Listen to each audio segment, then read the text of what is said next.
Moltíssimes gràcies per haver vingut. Aquesta és l'última activitat que farem en aquest Liber is Liber 2020 i realment acabem amb una gran activitat i amb moltes ganes d'escoltar el que ens diran els convidats que tinc aquí al meu costat. La taula va sobre editar poesia en català als Països Catalans i per això hem convidat totes aquestes persones que tinc aquí al meu costat. Esther Andorrà, de l'editorial L'Hebreu, bona tarda. Bona tarda. Bona tarda. Víctor Sunyol, de Cafè Central, bona tarda. Bona tarda, sí, home. Pau... Badell. Badell. El Pau. És que per mi és en Pau, però com a prova que tinc una gran memòria és Pau Badell Vallbona. Sí, senyor. Pau Sif, d'Edicions del Buc, i finalment Matilde Martínez, d'Editorial Godall. Hola. Bé, aquí primer notareu un canvi important, és que estava anunciat que aquesta taula, aquesta conversa seria moderada per la Míriam Cano. La Míriam no ha pogut venir, jo no sóc la Míriam. La Míriam sap molt de poesia, és poeta també. Jo no en sé gaire, sóc lector, podríem qualificar esporàdic, però evidentment no tinc l'autoritat per moderar aquesta taula. Tot i així, bàsicament el meu rol serà de donar el peu i sobretot contenir aquestes bèsties poètiques. I res, començaríem potser perquè... Bé, sobretot potser voldria iniciar aquesta conversa des d'un punt de vista històric cronològic. Per tant, voldria que el senyor Víctor Sunyol comencés. És el més vell de tots. Gràcies. No, m'entens molt bé, no sé l'edat que tens. Millor. En tot cas, sí que sé que la teva editorial és la primera que va néixer de les que estan aquí presents i voldria potser començar que ens expliquessis com era editar poesia en aquell moment, al principi, o el titular, si vols en titulars, i què és el que ha canviat més, des d'aquell primer llibre a l'últim. No, ha canviat tot. Tot. Des del sistema editorial com a sistema cultural, de públic, editor, autor, etc., totes les relacions, a la qüestió tecnològica, evidentment, i tot el que és la distribució i la societat en si. Pensa que quan el Toni va començar, em va cridar per muntar això, era el 89, al finals del 89, era el desembre o el desembre del 88, no me'n recordo, és igual, pràcticament a Barcelona i a Catalunya no hi havia editorials independents, no hi havia activitat poètica pública als bars, tant com hi ha ara, no hi havia res. Però va començar a fer les plaquets, l'objectiu bàsic de les plaquets, que era poesia i també narrativa, era fonamentalment que hi hagués activitat. És a dir, publicar unes plaquets mínimes, que ja en tenim, feien 99 exemplars i prou, però era l'excusa per anar mai a llibreries, mai a biblioteques, a bars i a llocs, i que l'autor expliqués o llegís i generés conversa. Hi havia moltíssima gent. Quan dic moltíssima vull dir molta gent, perquè no hi havia pràcticament res més a Barcelona. Quan vam començar a dir ara farem llibres de debò, que vam començar Jardins de Samarcanda, que era el 91-92, no sé exactament, fèiem amb offset, perquè el senyor Clapés, a la seva empresa, on ell treballava, tenien una impressora làser, que era com una cosa extraordinària, i amb aquella impressora imprimíem els papers, els dinar quadres, els portàvem a l'impremta, que fotografiaven allò amb un fotolit i allò es passava a l'offset. I les plaquetes les van fer l'any 89 perquè el Toni tenia un Mac d'aquells quadrats i amb allò i una impressora que també de làser de l'impremta, de la feina, va dir, amb això podríem fer plaquets fàcils, fetes a casa. I va ser, una mica la tecnologia aquesta que començava a arribar va ser el motor, que el Toni ja havia fet moltes aventures editorials abans, amb les edicions dels dies i altres coses, de dir, es podria fer això. Quan vam començar a fer els llibres de debò, va ser un caos, perquè els portàvem nosaltres els papers a l'impremta, els imprimia, els anava a buscar el meu cotxe, el cotxe carregat de llibres, i ara què en fots de tot això? Què en fas de 400 o 500 exemplars d'un llibre? Els distribuïem nosaltres, una desferra absoluta. Fins que vam parar amb Beumo i vam fer un inici de conveni sense papers, la cosa no es va... Però esclar, pensa que tot això ara és impensable. I picàvem, els textos els picàvem a casa, amb el Mac del Toni, anar picant tot de dalt a baix, Bueno, una cosa que no té nom ara, no té nom. Ha canviat. Crec que en aquesta línia històrica, corregiu-me si m'equivoco, llavors va haver una aparició fulgurant que va ser l'Hebreu. Una aparició... Tinc la sensació, des de fora, que va trastocar també una mica per a bé el panorama editorial. I bé, com va engegar el vostre? Quin era el context? No era tan diferent del que comentava el Víctor, Havien passat bastants anys, nosaltres vam començar el 2004, i com la Carol Blixen, jo tenia una impremta, no tenia una reserva d'Àfrica, i donada l'ocasió de nosaltres, tant el Marc com jo, érem molt llegidors i molt públic de recital en viu que hi ha. Aquest moviment encara hi era de molta gent que recitava però que no tenien llibre i de fet tampoc s'havia mogut gaire perquè allò que estaven recitant i que a la gent li agradava molt no ho podien tenir llibre per llegir i aprofundir. I llavors, saps aquelles converses de bar que a vegades no porten enlloc, com suposo que va començar el Liberis, més o menys, i al final s'enreden i realment es fan, doncs nosaltres, jo tenia l'oportunitat que tenia la impremta, ens ho podíem imprimir a casa, que després no va ser així, però els primers anys van ser així, i en tenir l'oportunitat, la manera i també... La primera tongada nostra va ser el Jordi Vintró, l'Andreu Subirats i un noi que es deia Josep Pedral, saps? Sí. I vull dir, però va ser com una cosa casual, sense, ho he d'admetre, sense cap planificació i sense cap intenció. Ens dèiem l'Hebreu perquè dèiem, traurem 3 llibres l'any i vés a saber si farem el 4, 5, 6. És que va començar així. No faré res mític del que no és, no? Sí, sí. Però va ser sobretot de tenir un context favorable i veure que hi havia un interès que no estava atès pel que era el món editorial en general. Sí. En el cas de Dia, també et demanaré pel context, hi ha aquesta variable de la insularitat de ses illes. Explica'ns una mica, il·lustra'ns també quina és la realitat de ses illes en aquest sentit. Jo he de dir que encara vaig a buscar els llibres a la impremta i tenc les caixes i no sé on els he de posar, de fet fent la distribució també. Nosaltres, bé, érem un grup d'estudiants de Mallorca, ja sabeu que anàvem en gueto, estàvem a Barcelona fent la revista Pel Capell i quan vam entrar dins l'òrbita original, en tot aquest moviment, i quan vam tornar a Mallorca era el moment de la crisi, 2013, i vam dir, ara és el moment. I no tenim feina, no tenim res que fer, doncs monto l'editorial que sempre havia volgut muntar. I ho vaig fer agafant una mica de tradició de les editorials revolucionàries que va haver a Mallorca a finals dels 70, principis dels 80, per això aquest color marró dels nostres llibres de la col·lecció Sort de Sol, que ve de l'editorial Guaret, del Damià Huguet, un poeta molt amic i del poble al costat de Blai Bonet, i també de Tafal, que és una editorial d'Andreu Vidal, no sé si coneixeu el poeta mallorquí, que tenia una editorial amb d'Àngel Torrón. Vaig agafar una mica aquesta idea i vaig començar amb 2 llibres que vaig transcriure, maquetar, enviar a impremta i encara 7 anys després encara faig la distribució jo, vaig parlant amb totes les llibreries. Jo crec que aquest tema de proximitat és el que ens salva. Perquè si tingués distribuïdora segurament ja no seria aquí. Ja. I en el cas del País Valencià, des d'Edicions del Buc? Bé, nosaltres vàrem néixer el 2014 al Buc de l'Escala de Carrer Volta, que era el local on fèiem trobades quinzenals, mensuals, de recitals de poesia i això, i després dels recitals de poesia que coordinàvem Josep i jo, ens quedàvem sopant i despotricant. Ja parlarem d'això també.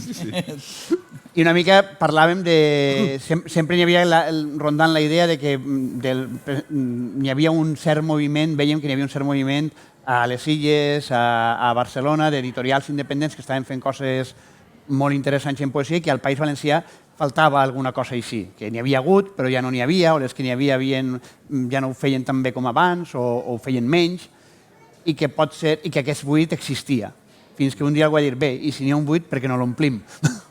I I aleshores una miqueta agafant els models del País Valencià dels anys 80, models de les editorials com Cafè Central, Abreu o Adia, altres editorials que ens agradaven i que ens interessaven els projectes, vàrem decidir fer una editorial nosaltres. Érem 4 socis, que encara som, en Rubén Luzón, en Paco Bononat i jo, i teníem la sort de tindre un company, en Dídac Ballester, que és un dissenyador magnífic, perquè el que volíem era que foren llibres bonics. El que ens molestaven eren els llibres que potser eren bons per dins, però eren lletjos per fora. Aleshores volíem fer llibres que foren bonics i teníem un dissenyador que ens va ajudar a treballar molt el disseny. Aleshores, un poc aquesta va ser la identitat de Book, fer llibres bonics per fora i per dins.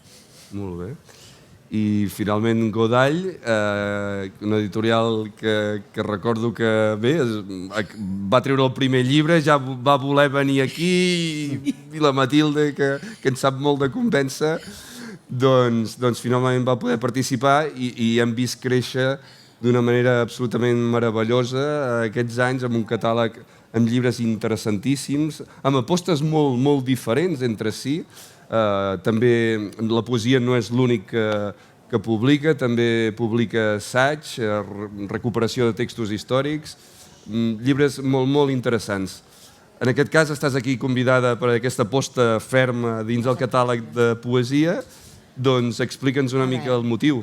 El motiu és una cosa que, primer he de dir que l'editorial Godall avui fa 7 anys. Ostres, no. Fa 7 anys de la nostra primera presentació, que va ser a la llibreria La Impossible.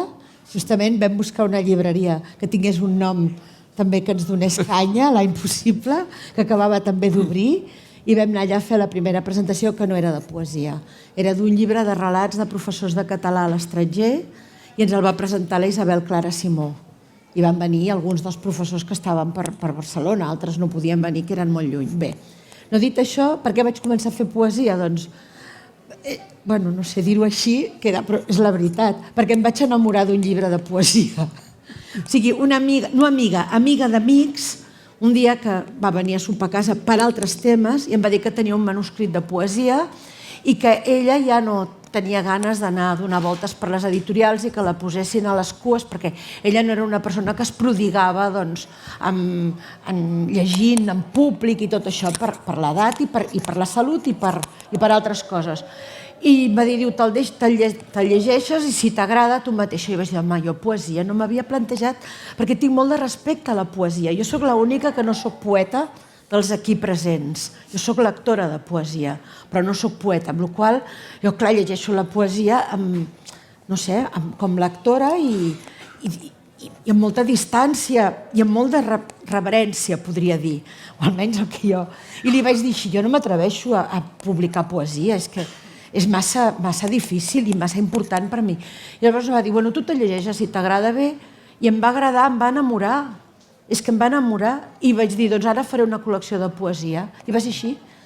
Però així, i va ser aquest primer llibre, es diu Rostoll, és d'una poeta de Lleida que es diu Maria Dolors Coll, no és una poeta d'aquestes que tothom conegui, perquè no, ja us dic, no fa recitals o va molt poc i tal, però jo la trobo personalment molt bona, aquell llibre em va enamorar i vaig dir, doncs ara s'ha de fer una col·lecció de poesia. Què fas?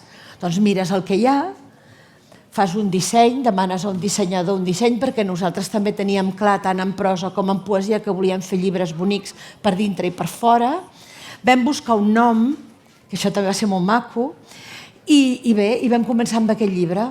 I després, clar, quina línia agafes? És que, esclar, no només perquè t'enamoris, que està bé.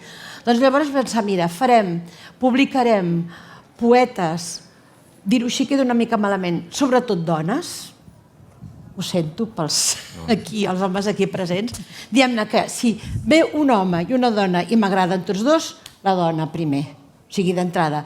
Poc coneguts, en el sentit de que volem que es coneguin i, diguem-ne, silenciats d'alguna manera, que potser no tenen temps o no tenen temps, en principi, de trobar-se amb amics i aquests amics tenen una editorial o coneixen un que té una editorial i aleshores això va així, sinó, mira, que tenen manuscrits i que no tenen sortida, però que a mi m'agradin. I vam començar així. I amb les traduccions igual.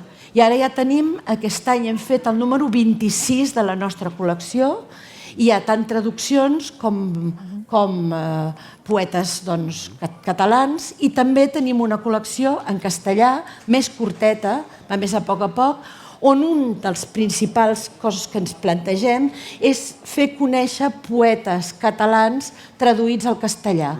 No és l'única, però era una de les idees que jo pensava que valia la pena apostar. Ara això costa molt, però ho fem. Edicions bilingües, català-castellà, de poetes catalans, catalanes, en castellà. Les dues col·leccions es diuen, la del català Cadup, la de castellà Alcaduz. Un cadup en llenguatge muncianenc, perquè Godall és un poble, no és un porquet, Girona és un porquet, però Godall és un poble del Montsià, que està entre Ulldecona i la Sénia. Està entre Ulldecona i la Sénia, es diu Godall. Godall, en català, allà, Godall. Doncs allà feien, ara ho fan per decoració, uns jarrets, catúfols per les sínies, per treure aigua. Ho fa un terrisser del poble del costat. I vam pensar que cadup era una paraula bonica per una col·lecció de poesia. Perquè què fa un cadup? Un cadup el que fa és agafar aigua a poc per anar regant. Què fa la poesia? Què fan els poetes? Doncs van traient bellesa i llum i ens la van donant a poc a veure els mortals, diguem-ne. Doncs és això. Ara que estàs parlant de territori, de Tortosa... Ara sempre confong les comarques del sud de tot. Tinc un problema. Crec que passa molta gent de Girona, això. Disculpeu, i això més sortirà gravat. Mare meva. No, però aquest concepte de territori, la segona pregunta, i a més, molt pertinent pels que esteu aquí, dels diferents territoris de parla catalana, us coneixeu realment les tradicions? Realment els poetes teniu, per exemple, d'aquí a Catalunya, teniu presents i coneixeu la tradició literària, poètica en català de ses illes? És un coneixement realment que fluctua o realment hi ha molt desconeixement encara entre territoris? Bé, crec que... Tothom està mirant. No, és veritat que costa molt. És curiós perquè jo crec que hi ha no menyspreu, sinó una cosa d'èxit que pareix que els editors de Mallorca volen editar el Principat i els del Principat volen editar Mallorca per aquella cosa exòtica. I així se crea una mica el vincle, no? De fet, molts autors de Mallorca no volen editar a Mallorca, perquè diuen que no arriben a Catalunya.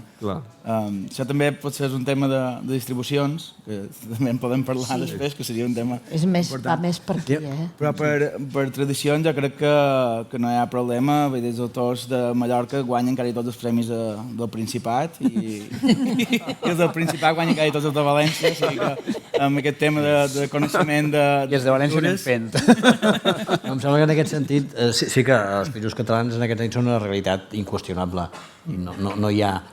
A veure, no sé que sigui algú que no li interessi gaire res, però qualsevol persona mínimament interessada en la literatura, estem parlant de poesia en la poesia, coneix exactament què passa a Mallorca, a València, a Barcelona i a Lleida. És igual. Em sembla que en això sí que s'ha fet un corpus literari sense cap mena de barrera.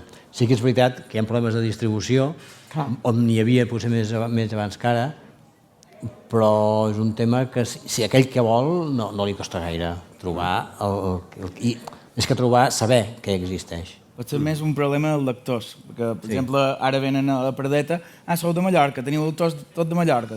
No, tenim de tota parla catalana, que és com ha de ser, no? Jo crec que també pot ser influenciat pels mitjans de comunicació, que no hi ha cap mallorquí que faci cap programa a TV3, per exemple, és dir, totes aquestes coses, no?, que s'extrapolen també al món de la literatura.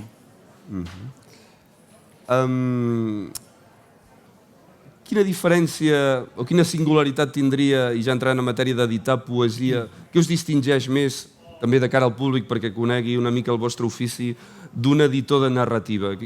Quines serien les principals diferències, per exemple? El principal és que editar poesia és un suïcidi. No estic d'acord. Dic que serien positius a tota hora. Ho diu, Has dit que volies titulars. Titulars, sobretot vull titulars. ho diu un editor que fa més de 30 anys que està editant poesia i està ben viu. Per tant, es contradiu flagrantment. Però a veure, és més...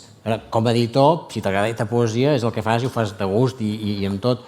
Però és evident que el públic lector és més menor, que l'interès dels mitjans de comunicació és menor i que tot és molt més reduït, tot. Perquè la poesia no està als grans titulars. A no ser que sigui un tipus de poesia, un tipus d'edició que ja se'ns escapa en tots sentits. Jo no sé, però jo diria que el Pau i jo tenim un cas curiós que tots dos publiquem narrativa i poesia i hem de lluitar més per tenir una presència en la nostra narrativa perquè allò que al món li agrada etiquetar, no? I com vam començar amb les col·leccions poètiques, hem de defensar la narrativa com la raresa dins el nostre catàleg, que a poc es va donant a conèixer perquè, coi, els llibres són molt bons, però que és estrany. No? Sí, jo crec que ve donat també perquè hi ha editorials de narrativa molt concretes, molt potents, que fan una feinada per conèixer el seu catàleg de narrativa. Nosaltres, que estem una mica dividits, no? Que estimam molt el nostre catàleg de poesia, però fem alguna novel·la, és més difícil que si els envies a periodistes en parlin. I que també crec que la narrativa que nosaltres triem publicar també ve imbuïda de molta poesia dins d'aquella narrativa, que són vasos comunicants, que no hi ha tanta diferència entre la poesia i la narrativa que publiquem. Sí, en el nostre cas, que nosaltres també tenim narrativa i poesia, així com a editors, com a empresa, doncs primera que la poesia es ven menys, almenys per nosaltres, i que fem tirades més curtes. Com que tenim tirades més curtes, tenim menys subvencions quan ens en donen, perquè has de tenir un número determinat, has de fer una determinada tirada per poder accedir. Per tant, els ajuts són mínims i que venem menys. O sigui que fer un llibre de poesia, per nosaltres, el fem perquè hi creiem, però quan els autors veuen els drets d'autor pobres es queden i els diem, però això és el que s'ha venut. Vull dir, es ven menys. Això per nosaltres. En quant a la narrativa,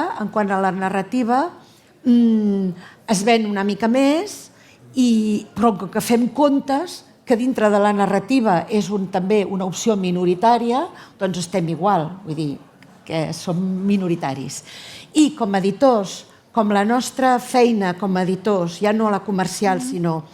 Doncs, i ho parlàvem amb l'Ester, jo amb narrativa, si no és una traducció, doncs entro molt, vull dir, li dic a l'autor, doncs aquest conte no, o aquest sí, em sembla que no, aquest no em sembla que tingui... Treballa una mica més al final, això i no sé què. Mentre que en poesia respecto o sigui, absolutament, si m'agrada, és sí, i si no m'agrada és no, però no entro. No li dic aquest poema me'l treus, aquest no sé què, no, ho respecto. Amb això coincidiríeu tots, amb aquesta estratègia, aquesta manera de fer? No ho sé. En Pau sembla que sí que ha d'intervenir. Jo no entro. Són conegut per posar emoticones de vòmit al costat dels versos que s'han de treure. Té molta edició I acabo canviant els títols moltes vegades, però és una cosa, és un treball que és el que m'agrada d'editar poesia és un diàleg extens amb l'autor, d'anar parlant poema per poema, fer-li recitar en veu alta i que vegi allà on funciona i no funciona. A mi m'agradaria saber fer els meus versos, no en sé, però els altres sí que m'hi poso, sí, els altres sí. En canvi, narrativa ho faig fer una amiga que en sap molt de narrativa. Al revés. No en tinc ni idea. Però és que jo no soc poeta. De com treure un paràgraf que li sobra, no en sé. Les coses són diferents. Perquè jo no soc poeta. No, a nosaltres una miqueta el que ens passa és que quan triem un llibre que decidim publicar, normalment, en la major part dels casos, excepte algun canvi en el títol que sí que n'hem fet, venen molt acabats. Per tant, la feina d'edició sí que és un treball molt acurat de correcció del text. Tenim el Rubén Luzón, que és un d'aquests correctors que es mira el text amb lupa, però normalment ahir és simplement ajustar perquè allò estiga perfectament escrit. No entren i ixen poemes normalment. S'ha donat algun cas, però és un poc... Quan triem un llibre, sol ser un llibre que ja està molt acabat. Però una vegada, o sigui, nosaltres Pot passar, però... triem un llibre, però jo crec que també hi ha poetes que són molt insegurs a l'hora de tancar-lo. De dir, aquest llibre està acabat, a vegades, o sigui, fa un quart d'hora que he donat el que he imprimir i canviem aquest vers, no? Sempre, jo vull dir que és un llibre obert i que al tancar-lo necessiten bastant també el diàleg amb l'editor, més del que sol passar amb narrativa, no? Bueno, no sé si ho he trobat. També depèn del poeta, Depèn. de la relació que tinguis, del seu treball, de la seva trajectòria, i depèn del llibre. Hi ha llibres en els quals veus clar que no cal tocar res, Que no sigui de acabaríem qui mai, sigui, també. i llibres que no... De fet, nosaltres poques vegades hem editat llibres, poquíssimes, amb una mà s'ho haurien dit, que ens hagin enviat. Els demanem. Us ho demaneu. Sí. Clar, també és una altra relació amb el poeta, que també hi ha en molts casos hi ha aquest treball d'edició, no? Que no és un treball d'edició com el de la narrativa, que jo havia fet fa molts anys, que jo intervenia molt en el text, bastant, no? Treu tot això, aquesta part no ens agrada, o això fa nosa, això no s'explica bé, etc. En poesia no hi ha tot aquest problema. I se suposa que el poeta, si és un bon poeta, clar, ho ha rumiat, ho ha pensat, ho ha escrit 12.000 vegades i potser ho ha refet molt. A vegades sí que hi ha coses que veus que grinyolen, o poemes, o l'ordre, o moments, cosetes, poques vegades, i això, bàsicament, depèn de qui sigui el poeta. Però també les trajectòries dels autors no són uniformes. Clar. Sí. També et pots trobar algú que tu esperes amb molta il·lusió que t'enviï un original i et decepciona. I és un problema, no? Però vull dir que... Clar, hi ha aquest risc, no? Si vosaltres demaneu... Ja, però jo no els demano. O sigui, jo no demano. A mi m'arriben i llavors m'agrada o no m'agrada. Per tant, no hi ha el risc aquest de que t'he demanat un poemari i ara no m'agrada, què faig? No pot passar. Ja, però que no ho demano, doncs... Com que publiquem molt poc, nosaltres, clar, fem 2 llibres de poetes catalans l'any i dos de traduccions per equilibrar i perquè hi hagi traduccions al mercat, perquè s'ha de llegir traduccions. Clar, amb 2 l'any tampoc tens... Tenim una cua que s'acaba l'any 20 o 30 i de fet, a la feina a vegades és poder-los encabir. I publicant poc, també, clar, és això, que no tens... Pots demanar tranquil·lament i... Ara que parles de traduccions, en el cas de Cafè Central és veritat que aposteu molt per la traducció i també d'autors estrangers, però corregiu-me si no és així. En el vostre catàleg, sobretot, hi ha autors, escriptors en català, i que no sé si aquest percentatge molt més alt d'autors d'aquí que no pas de fora és potser per una dificultat extra a l'hora de traduir la poesia. Aquí crec que l'Antoni Clapés voltava per aquí, això també podria intervenir. No pots intervenir perquè el micro no te'l podríem passar, però bé, no sé si és per això, perquè potser traduir poesia tingui un plus de complicació o no té res a veure. Econòmic. Sí, econòmic. Sí, és econòmic. Purament Hi ha econòmic. molt bons traductors. Clar. Si tu vols traduir una cosa d'un idioma, hi ha el traductor bo que ho sap fer i ho farà bé. Però clar, si ja sobreviure editant poesia és el límit, afegir 1.000 o 1.000 euros, depèn. I els drets. Pensa que quan et planteges una traducció, vaja, és el que fem nosaltres. Primer has de comprar els drets, si l'autor és viu o no fa 70 anys que s'ha mort, has de comprar els drets. Si tradueixes Homer, no. O sigui, si és una traducció d'un clàssic, no, però si és una persona que fa... Has de pagar els drets a l'autor o als hereus de l'autor o a l'agència que tingui l'autor. I això ja és una complicació que no vegis. Cartes, no sé què, que et demana l'oro i el moro, que tu rebaixes. Però d'entrada ja has de pagar uns diners que no són pocs, si ho sabeu, vull dir que és, vaja, que tu no podràs fer aquell llibre fins al cap d'un any o 2, Però tu d'entrada ja els has hagut d'enviar aquests diners i després has de pagar el traductor, que naturalment el vols pagar bé, perquè traduir poesia jo crec que a més és més difícil que traduir prosa, perquè demanes també un cert sentit del ritme, o sigui, molt. I clar, doncs cada traducció de poesia costa, un llibre traduït de poesia costa més diners. I encara hi ha una altra despesa, dic jo per nosaltres, i és que nosaltres tots els traduïts els fem bilingües, amb un cantó la llengua original i a l'altre. Això és més car de maquetar i de paper i d'imprimir. Amb la qual cosa, doncs, les traduccions, mireu-vos-les amb amor, respecte, no, i per la importància que tenen, perquè potser només tenen 2 o 3 euros de diferència amb un llibre de no traduït i, en canvi, la feinada que hi ha al darrere és molt més gran. Això, vull dir-ho aquí, reivindicar la traducció, però que sabeu que darrere hi ha tela.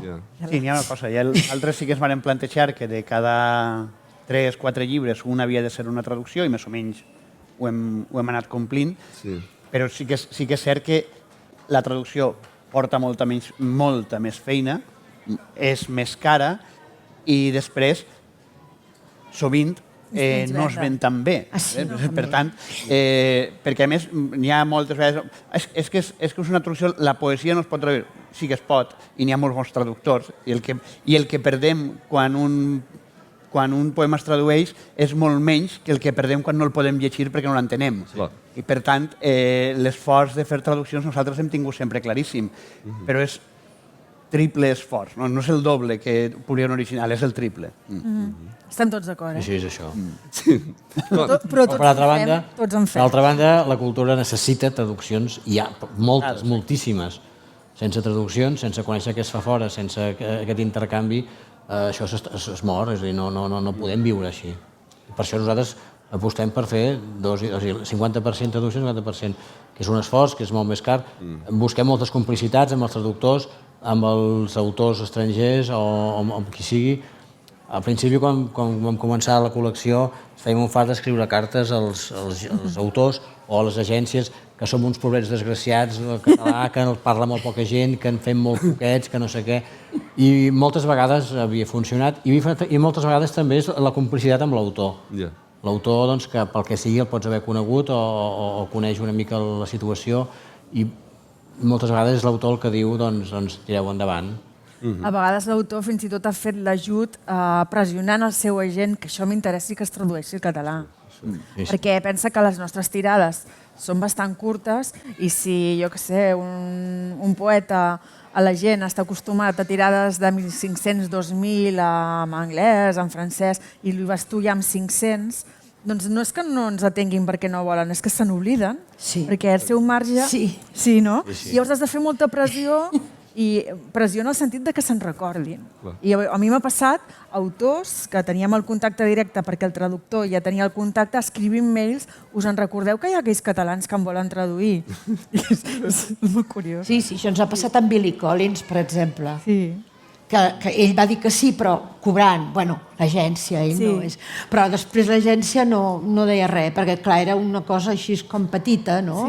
Per les tirades que ells estan acostumats a fer. Sí, de vegades pot estar 2 o 3 anys per aconseguir els drets d'un llibre. I llavors, evidentment, el traductor, com sap que ho estàs negociant, li fa molta il·lusió, ja voldria començar, i li dius no, perquè pot ser que no te'ls donin. Sí. Clar, pot passar. Sí, és així. Llavors, també una cosa que em crida molt l'atenció, almenys en els darrers temps, veig que s'associa molt a la poesia també el fet de dir-la, de celebrar-la, aquest component absolutament de comunitat. Sembla, tinc la sensació, i insisteixo, corregiu-me, de que està molt associat, que els autors ja assumeixen que com a poetes els hi tocarà fer recitals i encantats, però no sé si això abans era tan clar, vull dir, i ja m'imagino que autors no tenen cap mena d'intenció de socialitzar-se. Abans del Covid o abans de què? Molt abans del Covid. No sé si, per exemple, a les noves generacions això no els hi suposa un problema i ho fan encantats. No sé si és una cosa generacional. Expliqueu una mica aquesta associació entre escriure i llavors celebrar-ho i compartir-ho. Bé, jo crec que, per exemple, l'Hebreu i nosaltres varen sortir de l'original. Per tant, l'original era un lloc on... Com a conseqüència. Com a conseqüència. Com a conseqüència I de nosaltres de l'oralitat. Carrevolta. Perquè... Sí. Però jo sempre dic que aquesta conseqüència no és una condició sine qua non cap a l'autor. Nosaltres hem publicat autors que ho parles i ja està. Jo no faré recitals perquè no és el meu i no hi compteu. Doncs bé, l'obra ens agrada, trobem que té un valor, la publiques. El que sí que faràs potser és un tiratge més curt, perquè si no hi ha una sorpresa gran, normalment allò no es mourà gaire, llavors l'autor ja ho sap. És un diàleg, no? També a vegades ha passat que hi ha com depressions postpart després d'editar-ho i de tenir el llibre i que se'ns tiren enrere. Això ja és un altre Què vols dir? nivell. Que no volen recitar? No volen recitar. Uns canvis de personalitat, això també. Que hem de pensar que Sí. la poesia moltes vegades és molt íntima, vull dir que estan... Dins els versos hi ha moltes coses amagades, no? I quan publiquen un llibre És la seva intimitat. despullessin. I després defensa que el llibre davant del públic. De vegades després es tiren enrere i diuen... O que aquell llibre l'havien escrit des de fa 5 anys, el van tancar fa 2 anys, esperen 3 anys a que es publiqui i que tenen el lector quan el llegeix i el disfruta, per ells és aliè, no? Però per la persona a vegades s'ha transformat tant que se sent incòmode davant de les seves... A mi hi ha llibres que se m'han descatalogat i que els autors diuen publica'm el segon i el tercer que em vas publicar, però aquell primer no vull que el trobi ningú. Perquè ja no... Esperit autocrític. Clar. Sí. Sí, en el nostre cas també ho negociem abans. Naturalment, en els contractes sempre posem que l'autor es compromet, o el traductor, perquè, clar, l'autor no ho farem venir alguns d'Amèrica i alguns s'han mort, també, bueno, això, doncs, que sí, que col·laboraran a la difusió d'aquella obra. I alguns, quan home, però jo un parell de recital vals, però més no. I clar, què els has de dir? Doncs vale, doncs no, doncs no ho feu. Alguns sí, però no podem estar portant-los a tot arreu si no volen. No, però penso que l'oralitat, i sobretot des de fa uns quants anys, ha guanyat molt pes en la funció social de la poesia i també en la creació poètica. L'oralitat ha portat molts canvis, alguns per bo, alguns per bé, alguns per mal, directament.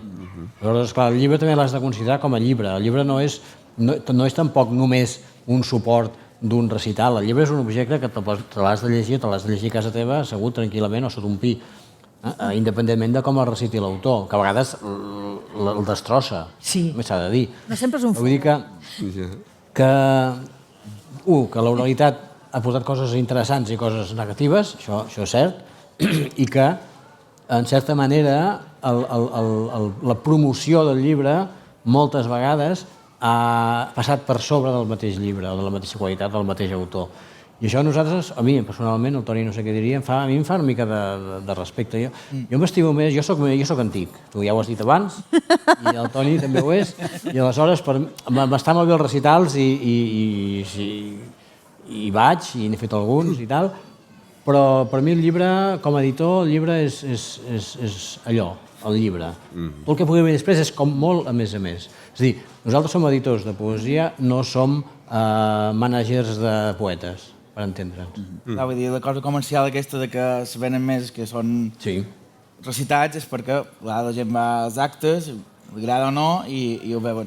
Però no deixem d'editar el que pensem que és bo. De fet, els que penso que he editat que m'agraden més, que considero que són més bons, són els que menys recitals s'han fet, que han quedat molt amagats, però sé que serà molt bon d'aquí uns anys i trobarem tot el fons editorial d'aquí uns anys, perquè és veritat, vull dir, molts dels autors que jo considero que han publicat els millors llibres en jo, potser estan en una caixa, però el temps ja dirà, la poesia no té un temps. No, nosaltres, de fet, amb edicions del Buc, també naixem d'un lloc on es feien recitals cada setmana, no és exactament original, perquè la programació de Carrevolta era més irregular, però tenia una seguida i tal, i a mi m'agrada molt recitar, i per tant, si tinc un autor que recita bé i això, encantat, però de fet nosaltres, els autors, bàsicament el que els demanem és fem una presentació al País Valencià i una presentació a Catalunya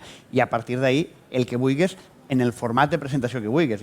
Si a un autor no li agrada recitar, però li agrada comentar els poemes o que algú li faci una lectura del poema i després raonar, em sembla fantàstic. La qüestió és que sí que és cert que el llibre ha de tenir una mínima presentació en societat, perquè això ajuda. I, de fet, tampoc seria obligatori si algú es negara, però ajuda. Però el format recital és una possibilitat de la presentació en societat d'un llibre, no és l'única. Però també hi ha poetes que a vegades el que reciten, que consideren que és la seva poesia més lúdica o més sentimental, mai trobaràs que estigui imprès als seus llibres. Això també passa. Llavors et ve la gent i diu aquell poema que ha fet hi és, i jo no els enganyo, dic no hi és, això només ho fa en directe i ja està, això també passa. I a mi m'ha passat, per exemple, amb el Jordi Vintró, que ell quan recita, o sigui, hi ha gent poetes que reciten directament, i altres que expliquen el poema. L'expliquen no només de l'anècdota que va sortir o les traves lingüístiques que hi ha allà, li trobo el rerefons que tu potser se t'escaparia perquè són coses que no són gens evidents. Jo trobo que és molt interessant quan un ho comunica, perquè tu has fet una lectura més o menys profunda, banal, o sempre el rerefons sentimental, personal, de lectures passades, de referències, tu et faràs la teva pròpia. Però que a vegades aquestes lectures del públic, quan la transmeten a l'autor es queda parat, en plan, tu has entès això del meu poema, no? Però al revés, aquest diàleg amb el públic lector, jo crec que és molt enriquidor per totes bandes. Sí. Abans he hagut de moderar una taula de novel·la negra, hem tocat tots els pals, i parlàvem una mica d'aquesta comunitat secreta que hi havia aquí a Catalunya de lectors de novel·la negra, que hi era.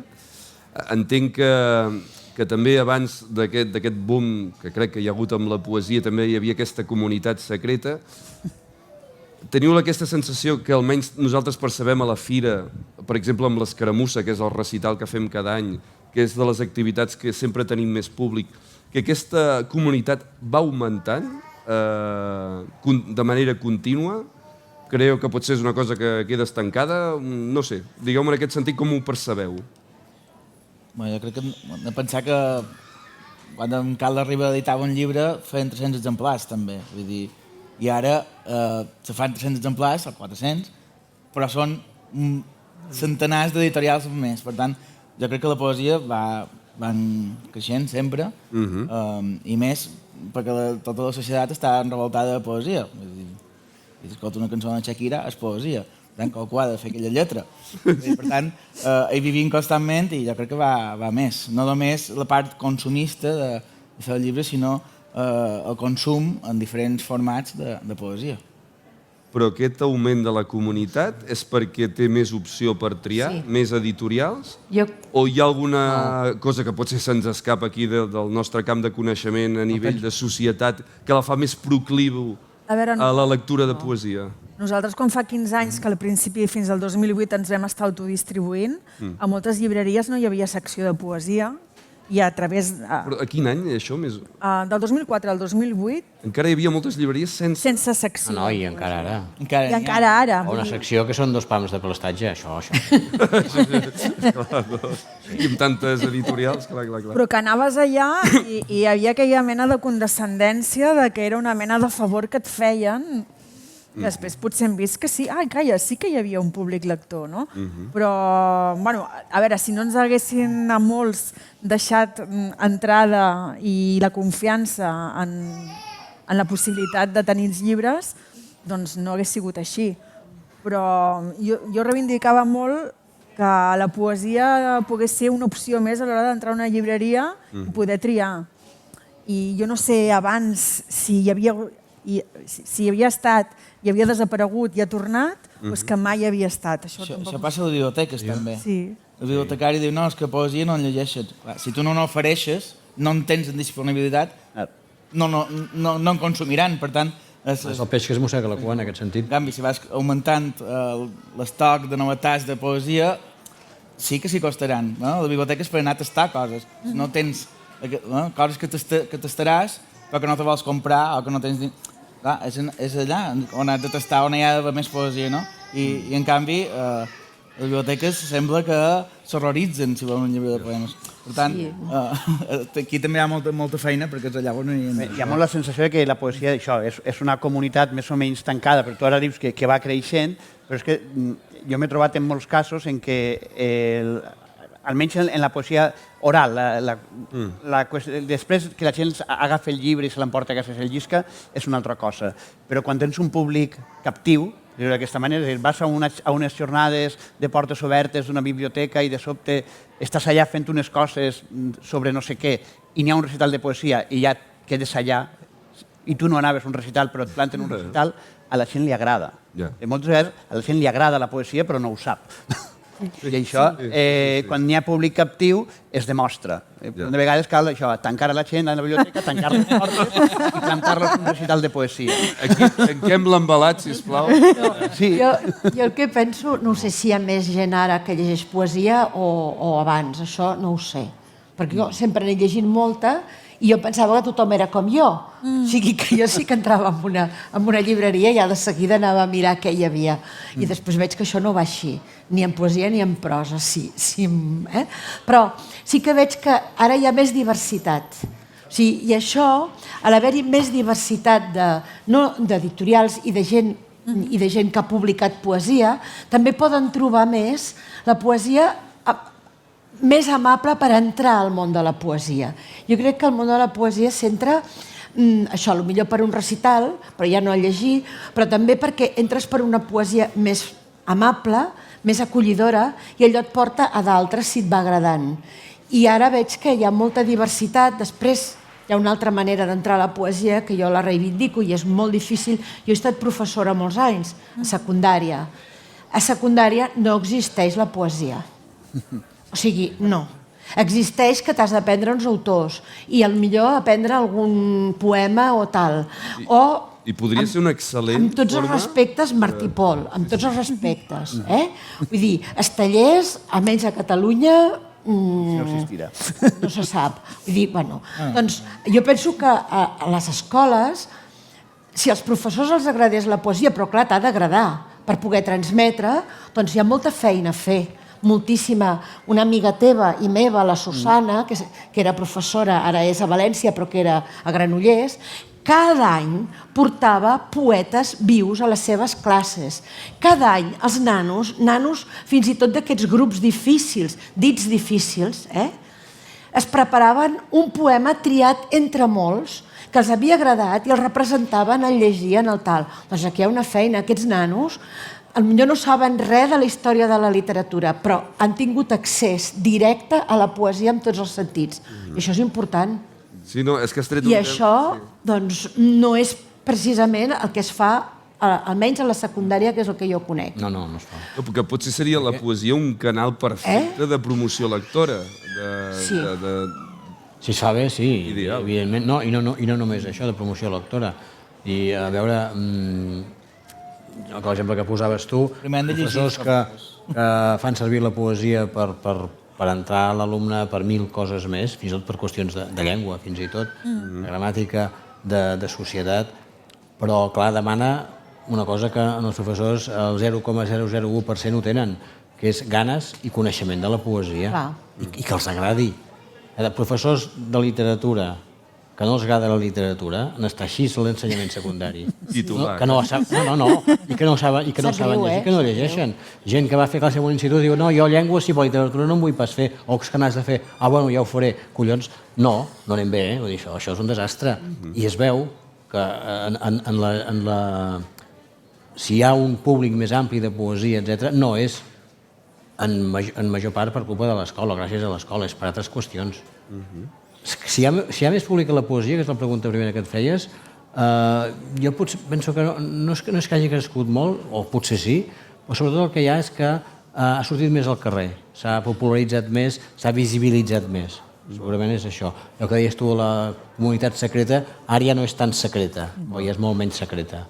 I potser no ha crescut tant en nombre de gent, però sí en presència. No sé. Hem esgotat el temps. A mi em sabria molt de greu que ens haguéssim... Vols més, Pau? Vols que estiguem més Sí, estona? podem estar dues horetes més, no? No, doncs precisament per això, en tant que no especialista en poesia, no sé si creieu que m'he deixat algun tema crucial que volguéssiu explicar de cara al públic sobre el fet d'editar poesia. Creieu que ho hem abordat tot? Jo crec que no, segur que no. No, però no sé ara què es tractaria de dir. L'any que ve fem el volum 2. El volum no.